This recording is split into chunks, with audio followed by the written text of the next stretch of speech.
আজকে দশম শ্রেণীর ত্রিকোণমিতির কোণ পরিমাপের ধারণার তৃতীয় দিন।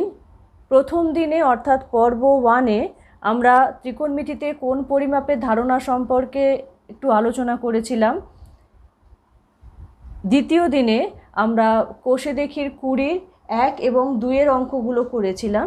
আজকে আমরা কোষে দেখি 20-র বেশ কিছু ইম্পর্ট্যান্ট অঙ্ক আলোচনা করব। তো আলোচনা শুরুর পূর্বে জাস্ট একটা ইম্পর্ট্যান্ট জিনিস আমরা যেটা সবসময় মাথায় রাখবো সেটা বলে নিই যে ষষ্ঠিক পদ্ধতিতে যে কোণের মান 180 ডিগ্রি, বৃত্তীয় পদ্ধতিতে সেই কোণের মানই হচ্ছে পাই রেডিয়ান, অর্থাৎ 180 degree is equal two pi radian. এটা আমরা ভীষণভাবে ব্যবহার করব।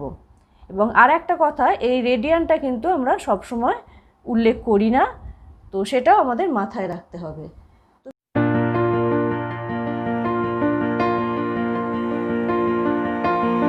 তো শুরু করি 4-এর অঙ্কটা দিয়ে। বলেছে একটি সমকোণী ত্রিভুজের সূক্ষ্ম কোণ দুটির অন্তর মানে বিয়োগফল 2π/5 হলে ষষ্ঠিক পদ্ধতিতে ওই কোণদ্বয়ের মান কত? আমরা জানি একটা ত্রিভুজের 3টে কোণের সমষ্টি 180 ডিগ্রি। এবার ত্রিভুজটা যদি সমকোণী ত্রিভুজ হয় তাহলে এইটা একাই 90 ডিগ্রি, তাহলে 180 ডিগ্রি থেকে 90 ডিগ্রি বাদ গেলে বাকি এই দুটো কোণের সমষ্টি কি হবে? 90 ডিগ্রি। সুতরাং একটা সমকোণী ত্রিভুজের সূক্ষ্ম কোণ দুটির সমষ্টি 90 ডিগ্রি। আচ্ছা, আর যেটা বলা আছে যে কোণ দুটির অন্তর 2π/5, তাহলে ওই কোণদ্বয়ের মান কত? যেহেতু ষষ্ঠিক পদ্ধতিতে কোণ দুটির মান চেয়েছে, তাই ধরে নিলাম ষষ্ঠিক পদ্ধতিতে সমকোণী ত্রিভুজটির সূক্ষ্ম কোণদ্বয়ের মান এই দুটোর একটা এক্স ডিগ্রি এবং আর একটা ওয়াই ডিগ্রি। আচ্ছা, এই দুটো কোণের সমষ্টি আমি একটু আগেই বললাম যে 90 ডিগ্রি হবে। X degree plus y degree is equal to 90 degree. আর দ্বিতীয় যে শর্তটা এখানে আমি লিখব সেটা বইয়ে বলাই আছে যে কোণ দুটির অন্তর 2π/5। ধরলাম যে এক্স ডিগ্রি কোণটা ওয়াই ডিগ্রির থেকে বড়, এখানে আমি এটা মেনশন করেও দিতে পারি যে x degree greater than y degree ধরি। তাহলে x degree minus y degree এটা হয় কত? 2π/5। এবারে দেখো 2π/5 এটাকে আমি ষষ্ঠিক পদ্ধতিতে লিখব, কারণ এই দুটো ষষ্ঠিক পদ্ধতিতে লেখা আছে। ষষ্ঠিক পদ্ধতিতে লিখতে গেলে আমাকে পাইয়ের জায়গায় 180 ডিগ্রি ভাবতে হবে। পাইয়ের জায়গায় 180 ডিগ্রি ভাবলে এটা হয় 72 ডিগ্রি। এবারে এই দুটো সমীকরণকে যোগ করলে আমি কি পাচ্ছি? এটা কেটে যাচ্ছে, তাহলে এটা হচ্ছে 2x degree is equal to 162 degree. তাহলে x degree is equal to 162 degree by 2 is equal to 81 degree. তাহলে ওয়াই ডিগ্রিটা কত দাঁড়াবে? এবার যেহেতু দুটো কোণের সমষ্টি 90 ডিগ্রি, সুতরাং অপর কোণটা কি হবে? 90 ডিগ্রি বিয়োগ 81 degree is equal two 9 degree. উত্তর লিখে নিলাম। আচ্ছা, এবার আমরা করব 5-এরটা। 5-এরটাও কিন্তু একটা ইম্পর্টেন্ট অঙ্ক।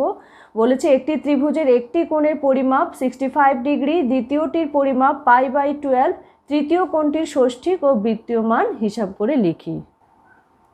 ত্রিভুজটির প্রথম কোণটি 65 ডিগ্রি, দ্বিতীয় কোণটি π/12, পাইয়ের জায়গায় 180 ডিগ্রি ভাবছি ষষ্ঠিক পদ্ধতিতে ভাবতে গেলে, তাহলে এটা হচ্ছে π/12 মানে ষষ্ঠিক পদ্ধতিতে কোণটা হচ্ছে 15 ডিগ্রি।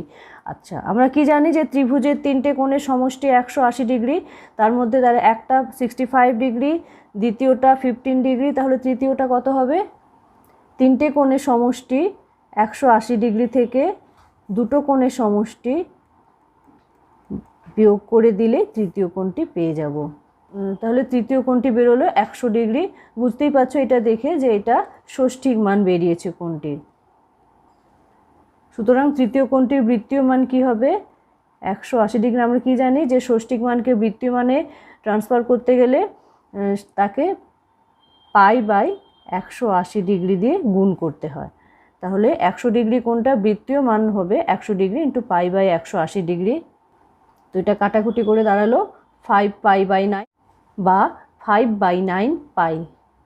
উত্তর লিখে নিলাম যে তৃতীয় কোণটির ষষ্ঠিক মান 100 ডিগ্রি এবং বৃত্তীয় মান 5/9 পাই। আচ্ছা, 6-এর অঙ্কটা হচ্ছে হুবহু চারের অঙ্কটার মতো। এখানে বলেছে দুটি কোণের সমষ্টি 135 ডিগ্রি এবং তাদের অন্তর π/12, তাহলে কোণ দুটি ষষ্ঠিক এবং বৃত্তীয় মান নির্ণয় করো। ঠিক যেমনটা আমরা চারে করেছিলাম, দেখো দুটো কোণের সমষ্টি এবং দুটো কোণের অন্তর দুটো বলে দেওয়া আছে, সেখান থেকে আমরা কোণ দুটির ষষ্ঠিক মান বের করব। তো কোণ দুটির ষষ্ঠিক মান বেরিয়ে যাওয়ার পর কি করে বৃত্তীয় মান পরিবর্তন করতে হয় সেটা আমরা জানি, যে ষষ্ঠিক মানটিকে π/180 ডিগ্রি দিয়ে গুণ করলে তার বৃত্তীয় মান পেয়ে যাব আমরা। সুতরাং এইভাবে তোমরা 6-এর অঙ্কটা করে নিতে পারবে। এটা আমি তোমাদেরকে একটা টাস্ক দিলাম। 7-এর অঙ্কটা কি বলেছে, একটি ত্রিভুজের তিনটি কোণের অনুপাত 2:3:4 হলে ত্রিভুজটির বৃহত্তম কোণটির বৃত্তীয় মান হিসাব করতে হবে। তো ধরে নিলাম ত্রিভুজটির কোণ তিনটির বৃত্তীয় মান 2x, 3x এবং 4x। এখন ত্রিভুজের তিনটে কোণের সমষ্টি কত হয়, 180 ডিগ্রি।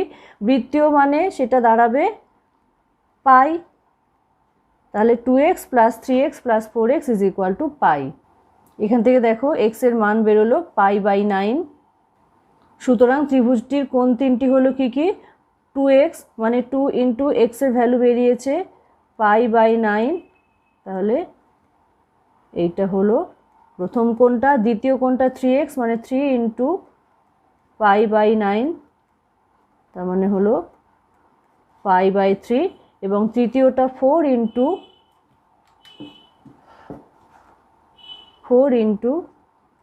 π/9 = 4/9 π। 8-এর প্রশ্নটা পড়ার আগে আমি তোমাদের একটা গুরুত্বপূর্ণ তথ্য দিই, সেটা হচ্ছে একটি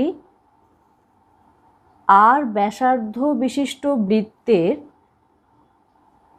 s দৈর্ঘ্যের একটি বৃত্তচাপ s একক এবং এটা r একক। ঠিক আছে, এটা হলো OA ব্যাসার্ধ এবং এইটাকে আমি ধরলাম APB একটি বৃত্তচাপ। তো ও কেন্দ্রীয় বিশিষ্ট একটি বৃত্ত যার ব্যাসার্ধ r একক, সেই বৃত্তের APB বৃত্তচাপ যার দৈর্ঘ্য s একক, সেই বৃত্তচাপ দ্বারা কেন্দ্রে উৎপন্ন কোণটির বৃত্তীয় মান থিটা হলে, তাহলে s, থিটা এবং r এর মধ্যে একটি সম্পর্ক আছে।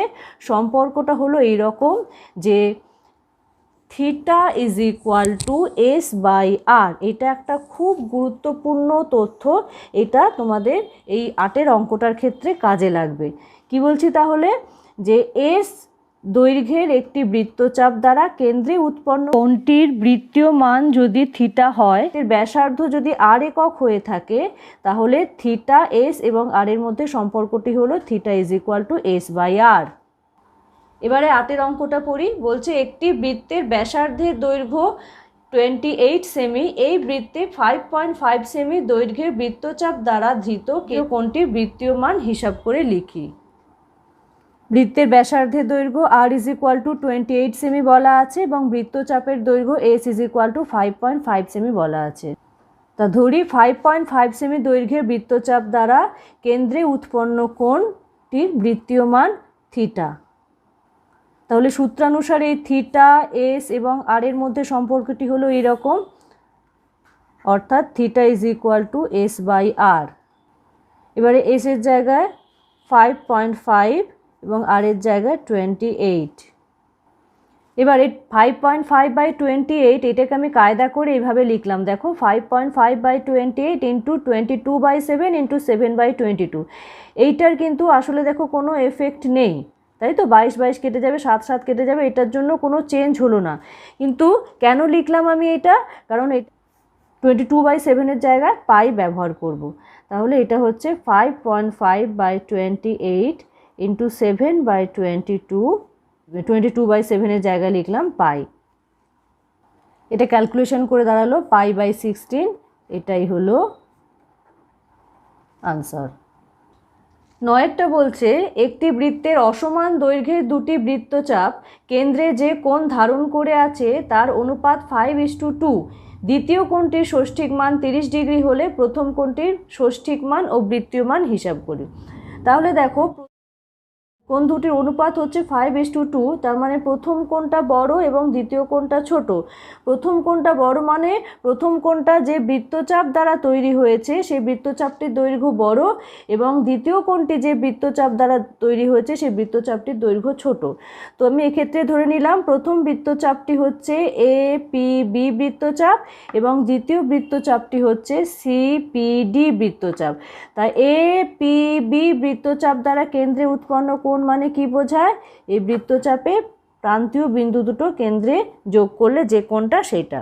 এবং CPD বৃত্তচাপ দ্বারা কেন্দ্রে উৎপন্ন কোণ মানে C বিন্দু এবং D বিন্দুকে কেন্দ্রে যোগ করলে যে কোণটা উৎপন্ন হয় সেটা। সুতরাং APB বৃত্তচাপ দ্বারা কেন্দ্রে উৎপন্ন কোণ এটা এবং CPD দ্বারা কেন্দ্রে উৎপন্ন কোণ হলো এইটা। প্রথম কোণ ইস্টু দ্বিতীয় কোণ, দ্বিতীয় কোণটির বৃত্তীয় মান বের করে রেখেছি π/6 টু কোণ দুটির অনুপাত 5:2। অনুপাতকে ভগ্নাংশে প্রকাশ করে পাই প্রথম কোণ বাই π/6 ইজ ইকুয়াল টু 5/2। প্রথম কোণ is equal to 5/2 into π/6 is equal to 5/12 pi. প্রথম কোণটির বৃত্তীয় মান বেরিয়েছে, এর ষষ্ঠিক মানও বের করতে হবে। প্রথম কোণটির ষষ্ঠিক মান কী হবে? 5/12, পাই এর জায়গায় 180 degree is equal two 75 degree. উত্তর লিখে নিলাম যে প্রথম কোণটির ষষ্ঠিক মান 75 ডিগ্রি এবং বৃত্তীয় মান 5/12 পাই। 10-এর অঙ্কটা খুব মজাদার একটা অঙ্ক। বলছে একটি ঘূর্ণায়মান রশ্মি -5.1/12 পাই কোণ উৎপন্ন করেছে। রশ্মিটি কোন দিকে কতবার পূর্ণ আবর্তন করেছে এবং তারপরে আরও কত ডিগ্রি কোণ উৎপন্ন করেছে তা লিখি। তো কোণটা হচ্ছে -5.1/12 পাই ইজ ইকুয়াল টু -61/12 পাই। এটাকে ষষ্ঠিক মানে পরিবর্তন করতে গেলে -61/12 পাই এর জায়গায় লিখতে হবে 180 ডিগ্রি, তাহলে হয় -915 ডিগ্রি। দেখো মাইনাস সাইনটা দেখে আমরা এইটুকু বুঝতে পেরেছি যে ঘূর্ণায়মান রশ্মিটি ঘড়ির কাঁটার দিকে ঘুরছে। ঠিক আছে, এবারে ঘড়ির কাঁটার দিকে কতবার ঘুরছে আমরা কি জানি যে এক পাক ঘোরা মানে 360 ডিগ্রি অতিক্রম করা। তাহলে এই 915 ডিগ্রির মধ্যে কতগুলো 360 ডিগ্রি ঢুকে আছে সেটা আমাকে জানতে হবে। যতগুলো 360 ডিগ্রি ঢুকে থাকবে তার মানে তত পাক ঘোরা। তাহলে 360 দিয়ে 915কে আমরা এখন ডিভাইড করছি। এটা ঘড়ির কাঁটার দিকে এক পাক ঘুরলো মানে -360 ডিগ্রি ঘুরলো, তারপর আরেক পাক ঘুরলো মানে 720 ডিগ্রি ঘুরলো।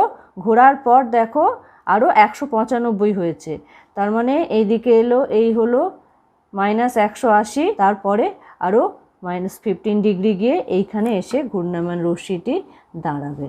ঠিক আছে, তাহলে এটা হলো -915 ডিগ্রি। এক পাক দু পাক ঘোরার পর এইখানে এসে উপস্থিত হলো, এটা হচ্ছে -915 ডিগ্রি এবং তার মানে কি হচ্ছে যে দু পাক ঘোরার পর এটা -195 ডিগ্রি কোণ উৎপন্ন করে। এখানে আমরা ঘড়ির কাঁটার দিকে যখনই বলে দিচ্ছি তখনই আর মাইনাস কথাটা উল্লেখ করার প্রয়োজন নেই। তাহলে ব্যাপারটা হলো এরকম যে ঘূর্ণায়মান রশ্মিটি ঘড়ির কাঁটার দিকে দুপাক ঘোরার পর 195 ডিগ্রি কোণ উৎপন্ন করেছে। এবার আমরা করব 13 অঙ্কটা। বলছে কোনো চতুর্ভুজের তিনটি কোণের পরিমাপ যথাক্রমে π/3, 5π/6 ও 90 ডিগ্রি হলে চতুর্থ কোণটির ষষ্ঠিক ও বৃত্তীয় মান কত হবে? চতুর্ভুজটির প্রথম কোণ π/3, দ্বিতীয় কোণ 5/6 পাই এবং তৃতীয় কোণ দেওয়া আছে 90 ডিগ্রি। তো চতুর্থ কোণটা বের করতে গেলে আইদার সবগুলোকে আমাকে ষষ্ঠিক মানে পেতে হবে, না হলে সবাইকে বৃত্তীয় মানে পেতে হবে। তো যেহেতু দুটোর ক্ষেত্রে বৃত্তীয় মান দেওয়া আছে তাই সুতরাং তৃতীয় কোণটি 90 ডিগ্রিকে বৃত্তীয় মানে পরিবর্তন করতে গেলে কী করতে হবে? 90 degree into π/180 degree is equal to কাটাকুটি হয়ে দাঁড়াবে π/2। সুতরাং চতুর্ভুজটি চতুর্থ কোণটি কত হবে? আমরা কি জানি যে একটা চতুর্ভুজের চারটি কোণের সমষ্টি 360 ডিগ্রি। ষষ্ঠিক পদ্ধতিতে বললে হয় 360 ডিগ্রি, আর বৃত্তীয় পদ্ধতিতে বললে কত হবে? বৃত্তীয় পদ্ধতিতে বললে হবে 2π। সুতরাং একটি চতুর্ভুজের চারটি কোণের সমষ্টি হচ্ছে 2π। সুতরাং চতুর্থ কোণটি কত হবে?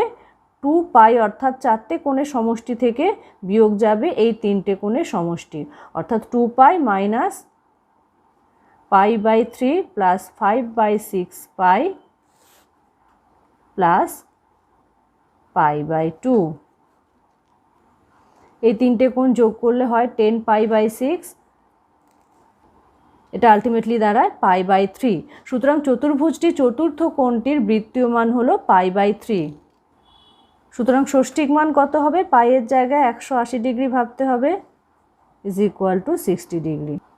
উত্তরটা লিখে নিলাম যে চতুর্ভুজটি চতুর্থ কোণটির ষষ্ঠিক মান 60 ডিগ্রি এবং বৃত্তীয় মান π/3। আশা করি তোমরা আজকের সব অঙ্কগুলো বুঝতে পেরেছো। এর পরের দিন আমি 14 এবং 15 অতি সংক্ষিপ্ত উত্তরধর্মী প্রশ্ন এবং সংক্ষিপ্ত উত্তরধর্মী প্রশ্নগুলো তোমাদের করাবো।